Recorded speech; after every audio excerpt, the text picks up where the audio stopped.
मंत्रिमंडळ विस्ताराच्या चर्चेदरम्यान राज्यातील राजकीय वातावरण तापलंय। माजी मंत्री धनंजय मुंडे यांच्या मंत्रिमंडळातील पुनरागमनाच्या चर्चांना सुरुवात झाली असतानाच मराठा आंदोलक मनोज जरांगे पाटील यांनी विरोध दर्शवलाय। धनंजय मुंडे यांना मंत्रिपद देण्यावरून जरांगे यांनी टीका करत आपली भूमिका स्पष्ट केली आहे। त्यामुळे मंत्रिमंडळ विस्तारापूर्वी राजकीय घडामोडींना वेग आला आहे। एका व्यक्तीला कशा पद्धतीने बदनाम केलं जातं याचा मी सध्या अनुभव घेतोय असं मुंडे म्हणाले। तुला बदनाम करायला हायच कोण तू पांडुज्या? तू हाय कोण रे गचपाने? तुला बदनाम करायला तू हाय धुतलंय का? तू धुतारपोता लोकांना बघ वाटत नाही। तू हायच कोण?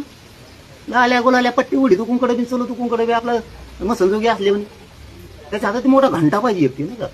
असा असा वाजत असतो बघा ते खळालांग खळालांग खळालांग। तू याकडे बघणच कोण? तू हाय वाचून काय गुतलं घंटोज्या? तू काय गुतलंय काय? तू नाव घ्यायला त्याला? अरे तू नाच का म्हणा सोडणार रे?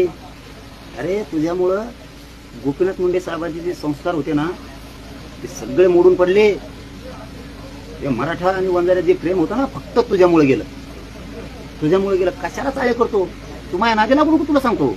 तू माझ्या नादी लागू नको, तू आणखीन राजकीय करिअर तू लय उद्ध्वस्त होशील माझ्या नादी लागला।